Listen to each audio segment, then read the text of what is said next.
Widgets e Carvalho. Quando a arte não salva, apenas segura o seu corpo em pé. Era uma manhã cinzenta de fevereiro em Lisboa. As ruas ainda molhadas da chuva da noite anterior, os bondes corriam seus trilhos como se o mundo não tivesse mudado. Mas para um homem de 5 anos que segurava o telefone sem conseguir respirar, tudo já estava diferente. Rui de Carvalho, o maior ator vivo do teatro português, acabava de receber a notícia. Seu filho único, João, de apenas 26 anos, havia morrido em um acidente de carro nos arredores de Cascais. Um caminhão invadira a pista. Não houve tempo, nem barulho, nem testemunhas. Apenas silêncio. Naquele instante, o tempo parou. O telefone escorregou das mãos. Rui não caiu no chão, não se jogou em desespero. Ele apenas sentou-se lentamente em uma cadeira do camarim, olhou para o espelho e ficou imóvel. Por 3 horas, ninguém ouviu sua voz.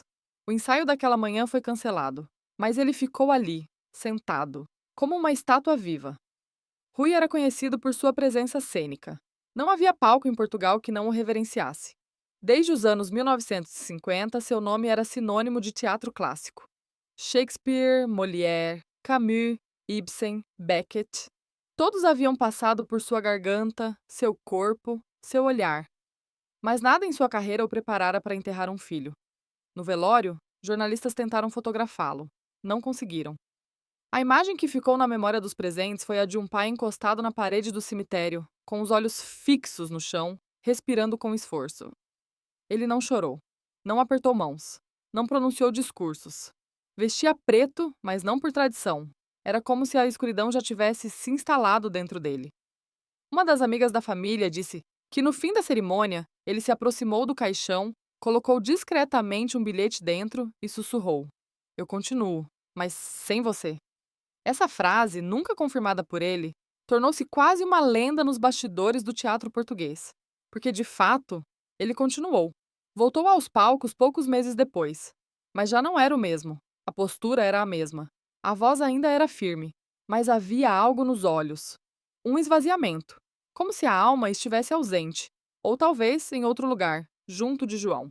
Numa entrevista anos depois, perguntaram-lhe se já havia interpretado o papel mais difícil de sua vida. Ele respondeu: "Já, o de continuar vivo." Em 1983, Rhys subiu ao palco com a peça O Pai, de August Strindberg, no papel de um homem que enlouquece diante da perda da autoridade paterna. A crítica disse que foi a atuação mais poderosa de sua carreira, mas nos bastidores, os colegas viram um homem quebrado. Durante os ensaios, ele não aceitava aplausos, evitava festas. Não queria ser chamado de gênio, nem de mestre. Quando um jovem ator disse admirado: "Senhor Rui, o senhor é um monumento do teatro." Ele apenas respondeu: "Monumentos não sentem dor, eu sinto." Poucos sabem que ele se recusou a dar entrevistas durante mais de uma década. Não por orgulho, mas porque toda pergunta o levava de volta àquela manhã de fevereiro. Quando um jornalista insistiu em perguntar: "Qual é o segredo para continuar atuando com tanta força?" Ele respondeu com frieza: "A dor. A dor não passa, só muda de roupa." Roy passou a carregar um retrato 3x4 do filho no bolso interno do casaco.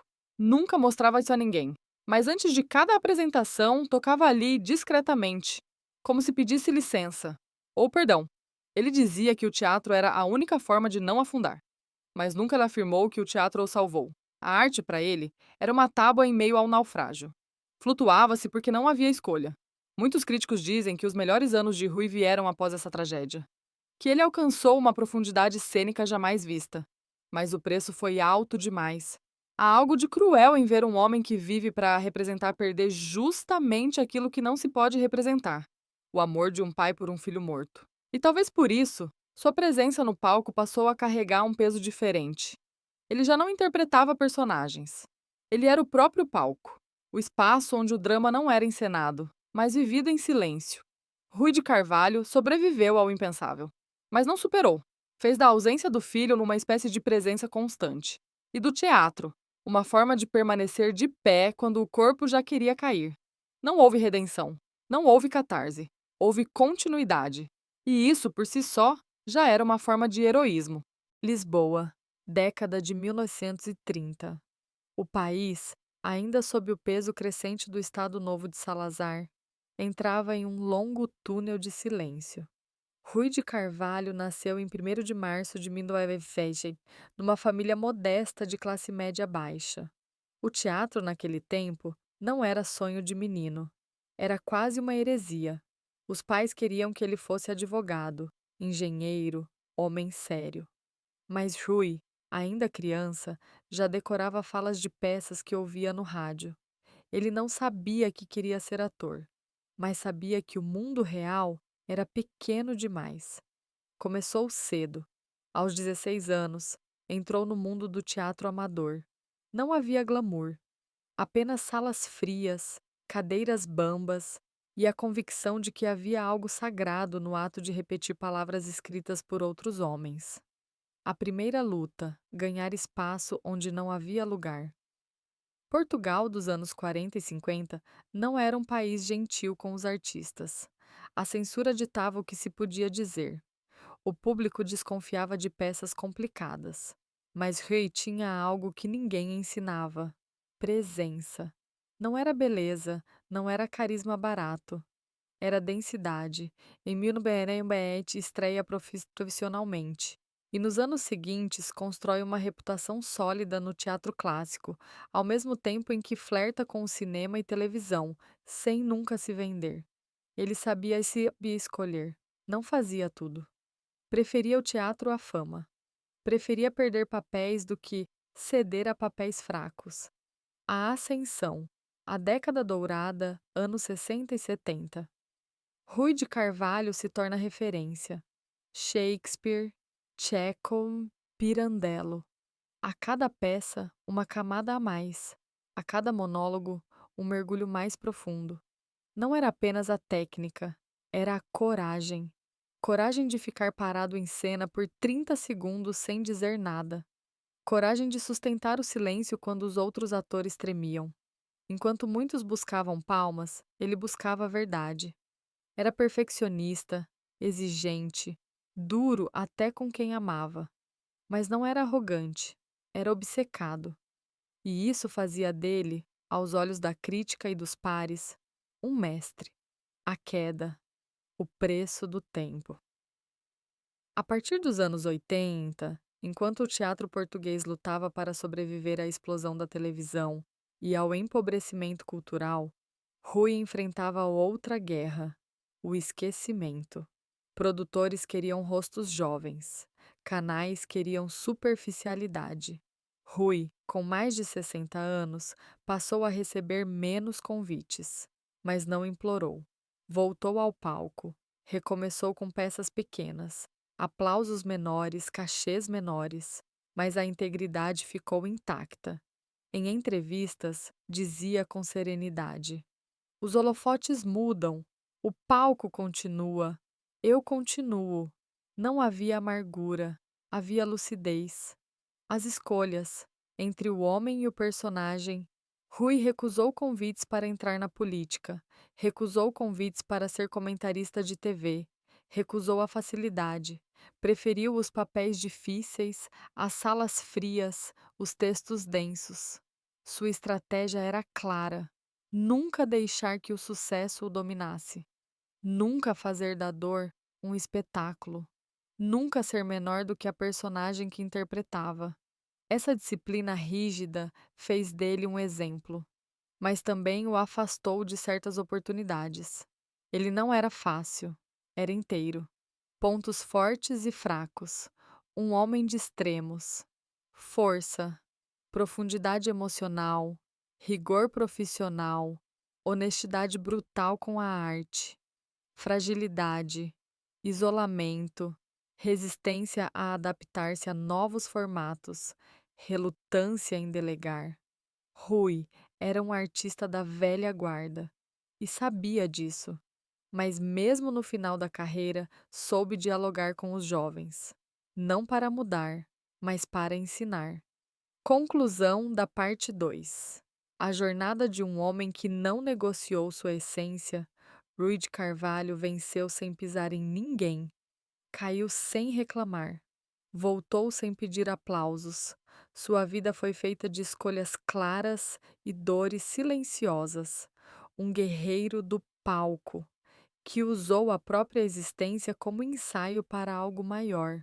Não para ser lembrado, mas para fazer valer cada segundo que esteve vivo e consciente diante de uma plateia. Rui de Carvalho. O que resta quando as luzes se apagam? Os grandes nomes morrem duas vezes. Uma quando partem fisicamente, e outra, mais lenta, mais cruel, quando o tempo passa por eles como se nunca tivessem existido. Rui de Carvalho soube disso cedo e decidiu que não lutaria contra o tempo. Apenas o acompanharia, passo a passo, com a dignidade de quem entende que a eternidade não pertence ao artista, mas ao gesto honesto. O que ele ensinou sem dizer uma palavra, Rui foi um mestre raro, não pelo que falava, mas pelo que suportava em silêncio. Não dava discursos, não escrevia memórias. Ele ensinava pela postura, pela contenção, pela escolha de não ocupar todos os espaços mesmo quando podia. Nos bastidores, nunca se colocava lá acima dos colegas mais jovens. Chegava no horário, cumprimentava todos, ensaiava sem pressa e voltava para casa sem alarde. Quando perguntado por que nunca tentou uma carreira internacional, respondeu com simplicidade: Não é o mundo que me falta, é o palco. E completou: Se o meu silêncio for verdadeiro aqui, ele será ouvido em qualquer lugar. Essa era sua ética. Preferir a verdade pequena à mentira grandiosa. Preferir o anonimato justo à fama vazia. Preferir a solidão digna à companhia oportunista. O que significa resistir no ofício da arte? Para Rui, resistir era recusar o caminho mais fácil. Era fazer teatro em bairros esquecidos. Era repetir peças clássicas para plateias pequenas. Era recusar contratos de televisão que banalizavam o que ele acreditava. Resistir era ser fiel à própria história. Na juventude, Rui interpretava príncipes, juízes, heróis. Na maturidade, interpretava pais, anciãos, homens silenciosos, mas no fundo, interpretava sempre o mesmo papel, o do homem que, mesmo fraturado por dentro, permanece de pé, não por orgulho, mas porque cair seria trair algo maior. A dor que molda, não que destrói, a morte do filho não o destruiu, mas o deixou mais só. E foi dessa solidão que nasceu a arte mais profunda de sua vida. Desde então, cada gesto no palco vinha carregado de algo que o público sentia sem saber explicar. Era um peso no ar, uma sombra nas pausas, um tipo de verdade que não se escreve no texto, mas se encarna no corpo. Ele transformou a dor em ferramenta e o vazio em espaço de criação, entre o palco e o esquecimento. Nos últimos anos, sua presença pública diminuiu. As gerações novas o conheciam pouco. A televisão não o chamava mais, mas ele não lamentava. Quando perguntado se sentia falta da fama, respondeu com firmeza: Fama é o eco do que fomos, mas eu ainda sou. Continuou a atuar em peças pequenas, com poucos recursos. Continuou a dar oficinas, a orientar jovens atores, mas, acima de tudo, continuou a acreditar que o palco não era um lugar de vaidade, e sim de serviço. A grande lição de sua vida. Se pode haver um ensinamento final na trajetória de Rui de Carvalho, ele é simples e desconcertante. Que viver com inteireza vale mais que brilhar momentaneamente. Que não abandonar o ofício, mesmo quando ele deixa de recompensar, é o maior gesto de fidelidade a si mesmo. Que a grandeza não está no tamanho da plateia, mas na verdade do olhar que se sustenta diante dela. Ele mostrou que envelhecer em cena não é decadência, é resistência. Que o tempo não destrói os que nunca buscaram ser moda, e que há silêncio mais profundo do que o da morte, o de quem desaparece sem deixar valor. Rui não desapareceu, ele permaneceu, mesmo que em silêncio.